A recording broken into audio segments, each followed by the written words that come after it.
તો રાજકોટ શહેરના જાણીતા હેમુ ગઢવી હોલ ખાતે રાત્રે યોજાનાર નથુરામ ગોડસે આધારિત નાટક વિવાદના વમળમાં ફસાઈ ગયું છે। કોંગ્રેસના કાર્યકરો દ્વારા કરવામાં આવેલા ઉગ્ર વિરોધના પગલે અંતે આયોજકોને નાટક મોકૂફ રાખવાની ફરજ પડી છે। ત્યારે રાત્રે 9:15 વાગે આ નાટક શરૂ થવાનું હતું, પરંતુ તે પહેલા જ કોંગ્રેસના કાર્યકરો હેમુ ગઢવી હોલ ખાતે પહોંચી ગયા હતા। કાર્યકરોએ નાટકના સેટ ઉપર તોડફોડ કરી પોતાનો રોષ વ્યક્ત કર્યો હતો। ત્યારે વિરોધ કરી રહેલા કાર્યકરોએ હોલ પરિસરમાં રામધૂન બોલાવી નાટક સામે સખત વિરોધ પ્રદર્શિત કર્યો હતો। ત્યારે પરિસ્થિતિને કાબૂમાં લેવા પહોંચેલી પોલીસ અને કોંગ્રેસના કાર્યકરો વચ્ચે ભારે માથાકૂટ સર્જાઈ હતી। તો પરિસ્થિતિ તંગ બનતા પોલીસે વિરોધ કરી રહેલા કાર્યકરોની અટકાયત પણ કરી હતી।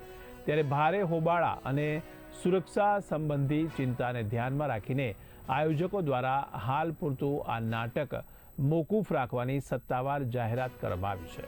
ત્યારે સમગ્ર ઘટનાને લઈને શહેરમાં રાજકીય ગરમાવો પણ જોવા મળી રહ્યો છે।